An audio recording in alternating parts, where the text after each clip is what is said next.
হযরত ওমর একদিন বলছিলেন, খাব্বাব তোমার পিঠে এত গর্ত কেন? এত গর্তওয়ালা পিঠ আর এত চিকুন কোমর আমি তো জীবনেও দেখিনি।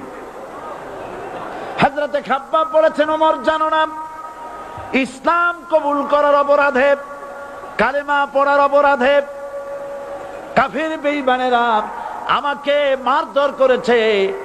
যখন আমি তাদের মারে কালেমা ছাড়ি নাই, তখন আগুন জ্বালায়া আগুনের আংটার উপরে, আংটা আগুনের উপরে আমাকে চিৎ করে শোয়ায়া, আমি যেন নড়াচড়া করতে না পারি সেজন্য আমার বুকের উপরে পাথর চাপা দিয়ে রেখেছে।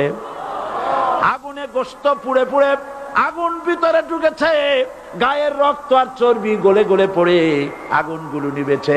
ওই পিঠে যে গর্ত হয়েছে আজও পর্যন্ত সেই গর্ত মিটে যায় নাই।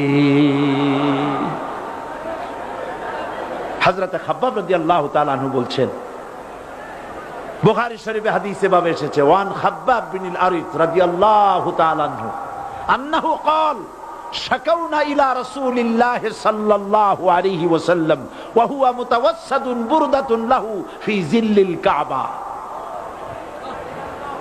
আমি গেলাম রাসূলুল্লাহর কাছে, যে দেখি হুজুর বাইতুল্লাহ শরীফের ছায়ায় আরাম ফরমাচ্ছেন। আমি কাছে গিয়া বললাম, আলা তাস্তানসিরু লানা আলা তাদউ লানা ইয়া রাসূলুল্লাহ, হে রাসূল আপনি কি আমাদের জন্য দোয়া করবেন না? আপনি কি আমাদের জন্য আল্লাহর কাছে সাহায্য প্রার্থনা করবেন না? মার খেয়ে খেয়ে তো শেষ হয়ে গেলাম। শুনতেছেন আপনারা?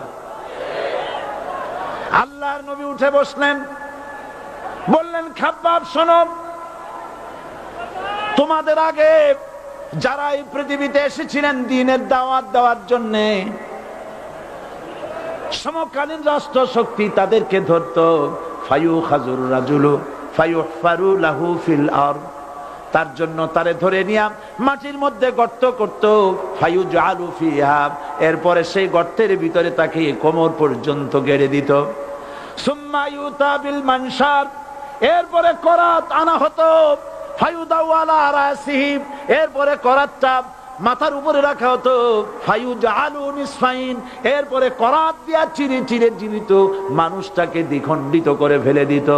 মা ইয়াসুদ্দুহু যালিকা আন দীনি, এত কষ্ট দেওয়ার পরেও, এত জুলুম করার পরেও দ্বীনের দায়ীদেরকে এক চুল পরিমাণ আল্লাহর রাস্তা থেকে তারা সরাই দিতে পারে নাই। ওয়াল্লাহি, ও খাব্বাব, আমি আমার আল্লাহর নামে কসম করি। মুসলমান কে কসম করতেছে? আল্লাহ রাসূল। আমি আমার আল্লাহর নামে কসম করি, ওয়াল্লাহি লা ইউতাম্মান্নাল্লাহু হাযাল আমর হাত্তা ইয়াসির রাকিবু মিন সানা ইলা হাযরামাউত।